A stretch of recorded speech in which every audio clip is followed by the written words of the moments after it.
கீழே இருந்து தண்ணியை மேலே வரைக்கும் கொண்டு போகணும்.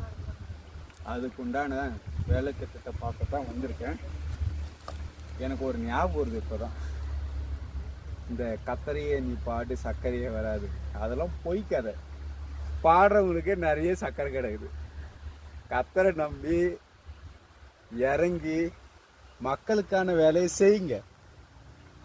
ஓடி ஆடி அப்படி நம்ம வேலை செய்யும்போது அப்போதான் சர்க்கரை வராதே தவிர, இந்த பேர் நம்முடைய கம்யூனிட்டி மெம்பர் போகிறாரு, கத்தரையே நீ பாடு சர்க்கரையே வராதுன்றது பொய்க்காத, சரியா? அதனால் கடவுள் சொல்லியிருக்கிறாரு, நீ கையிட்டு செய்கிற வேலைகளை ஆசீர்வதிப்பேன் அப்படின்னு. வேலை செய்யுங்கய்யா, மக்களுக்காக செய்யுங்க, உங்களுக்காக செய்யுங்க. வேலை செய்கிற எல்லாருடைய சரீரமும் ஆரோக்கியமாக இருக்கும். நானும் எத்தனை மலை ஏறி இறங்கிட்டு இருக்கேன், மேபி எனக்கும் சர்க்கரை வராதுன்னு நினைக்கிறேன். குட், வாங்க வாங்க போவோம், இன்னும் நம்ம மேலே போகணும்.